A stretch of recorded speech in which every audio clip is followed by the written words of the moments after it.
Hi there, it's Debbie with the Pickin Coop, and today I still don't have my tripod, so bear with me here. Today I'm going to try my first hand at making fermented pickles. Ruth Ann Zimmerman has a great video on it. I will put her link in the comment, or the description, excuse me. And then I've also downloaded and printed out. Let me grab my recipe here, because for the first time especially, I kind of want a base recipe. This one is from, oh, of course it doesn't say anything on this. I'll have to put her name on here.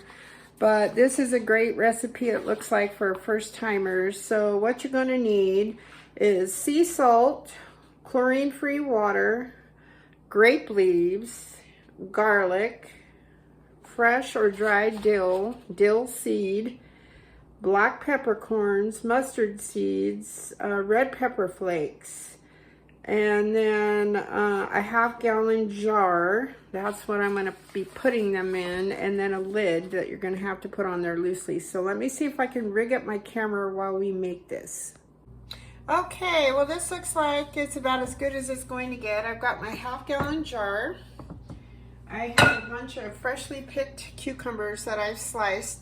This gal shows on her recipe you can use whole pickles, but I wanted mine sliced. I have some chopped garlic. She doesn't call for onions, but I put some roughly chopped onions. Ruth Ann puts onions in hers. Then I bought this pickling spice mix here. It's from Island Empire Spice. They had a booth in Idaho when I went to the Homesteaders. This has spices, mustard seed, chili pepper, sunflower oil. Oh, I didn't realize I had that. Oh well, it's okay.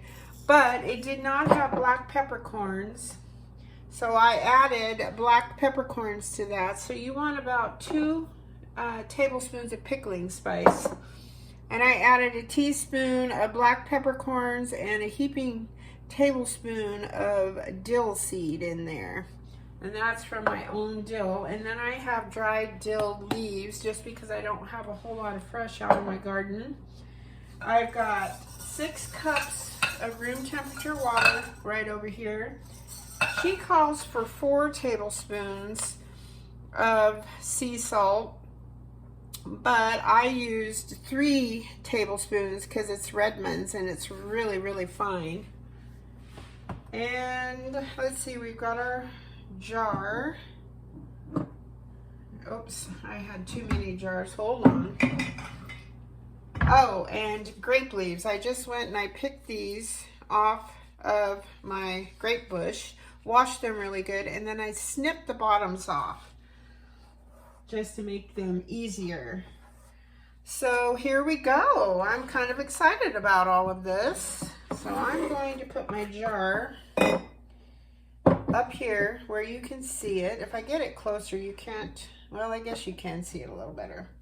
All right, so we've got everything all ready. I made the brine. It says you add 2 of the leaves to the bottom.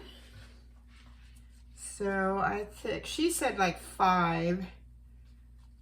I'm just going to put 1 leaf. They're a pretty good size. I'm going to put that in the bottom.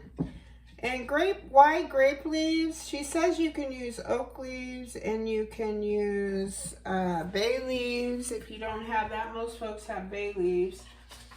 And what else? Horseradish, and of course the grape, oak, horseradish, and bay leaves.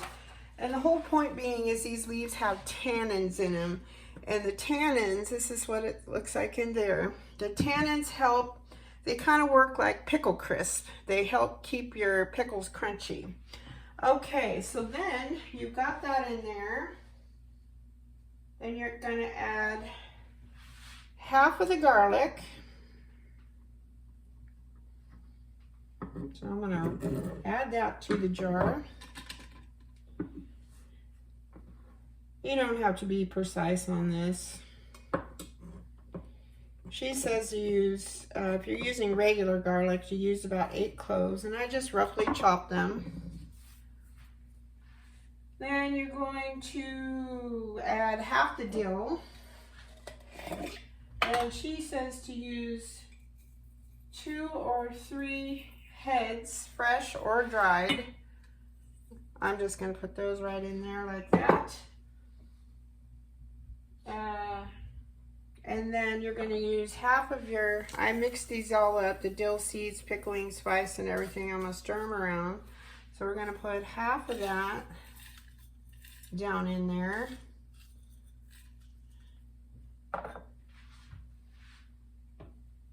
Let's see,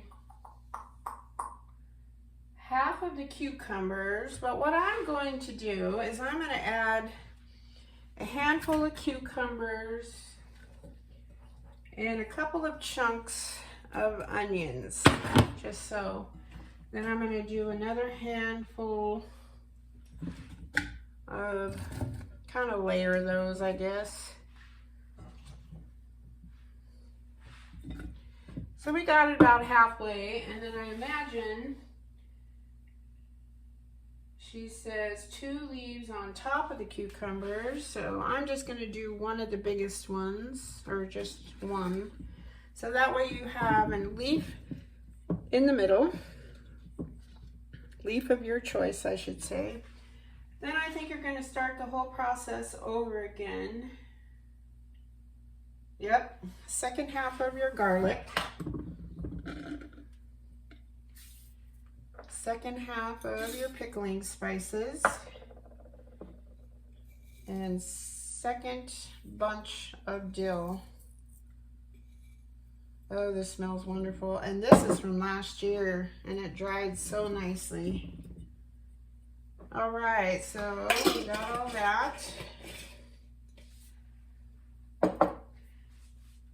And then you're going to add the remaining half of your cucumbers. Some more onions. And to gently, you need to gently push these down in here. You don't want to bruise your cucumber, she says. To be careful with that.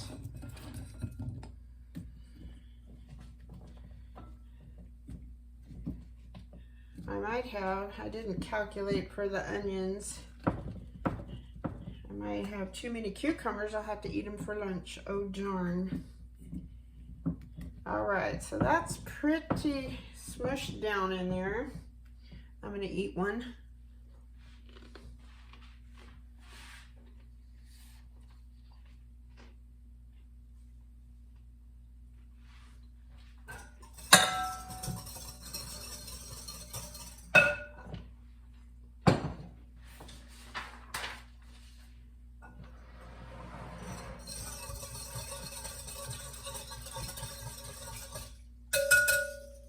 I want to stir up my water, make sure my salt is dissolved, which it is. And there's going to be, if you're using a mineral salt like Redmond's, it's going to be a little sediment left in the bottom there.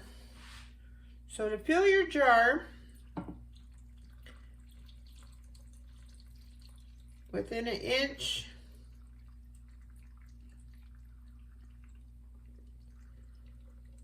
of headspace,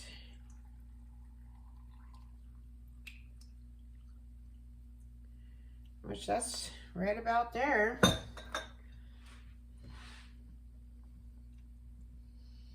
I think I'm going to put a smidge more in there. There we go. Then I believe we're going to put the grape leaves on top. I'm just going to spread them out. Oh, that's why you only put 1 inch. Now the trick is to cover your cucumbers completely. You don't want the bad bacteria getting in there, or mold, or any of that business. So you want them covered. So I don't know if you can see the edges. I'll show it up closer once I get it all tucked down in there.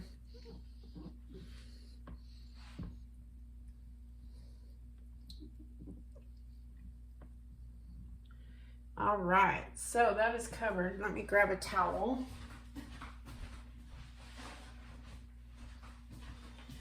So I want to show you this up close. As you can see, these grape leaves are tucking all the cucumbers down in there. This kind of looks like, I just want, all right. And then to this, you need to add a weight. Now, if you don't have fermenting weights, you can use like a Ziploc bag full of water. This gal I'm following here, her recipe, she says that you can use a rock if you scrub it completely, get it nice and clean.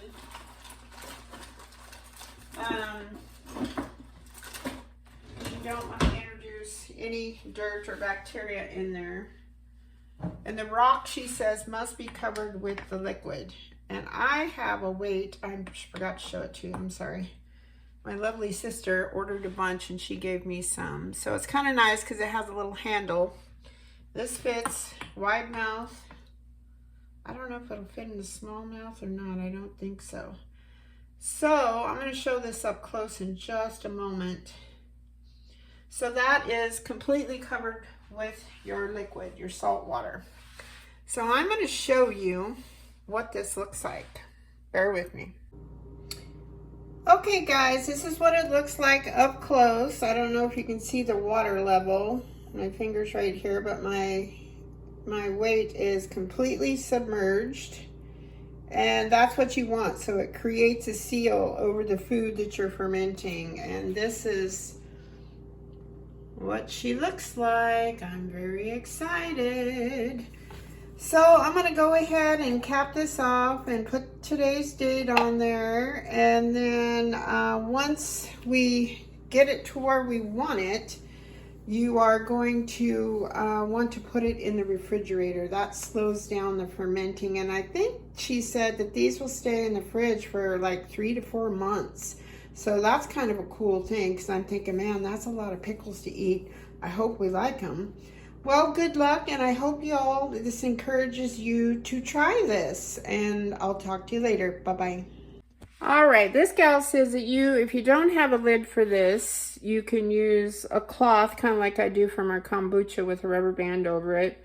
I have one of these mason jar lids, and I'm going to put it on there, but I'm going to just do it loosely. And then I am also going to write the name of the date on here, just so I know. She says to wait anywhere, depends on how warm your kitchen is, I imagine, or wherever you're going to store this, 5 to 10 days. And after, I'm going to do about 4 days. The minimum time, Ruth Ann recommends the 4 days, just because until you get used to the taste of fermented items. So I'm going to be tasting these in probably 3 to 4 days just to see what they taste like. And it should start bubbling. That means that you're doing it correctly. Check for mold. If there is any mold whatsoever, just throw them out. You do not want to eat that. So, and I think it's supposed to also be cloudy, a little bit cloudy. So that's normal. And then the bubbling action tells you that it is fermenting. So I'm going to go ahead and put Ruth Ann's link in there so you can go watch her video. She's doing a whole monthly fermenting thing. And then I'm going to put the recipe, the link to the recipe, and I apologize to the gal. I don't know why. Normally when I print something off the internet, it has their website right on it. This one does not. Let me look one more time just to be safe. Yeah, Melissa Griffiths. And she does have a business name. I will put that on there also.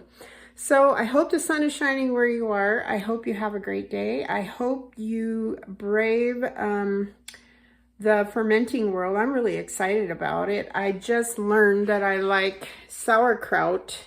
That's the next thing I'm going to make with my homemade cabbage. But when we went to Idaho, everybody on the trip loved sauerkraut. Well, I was used to eating that nasty old shelf-stable stuff in the jar that my mom used to buy.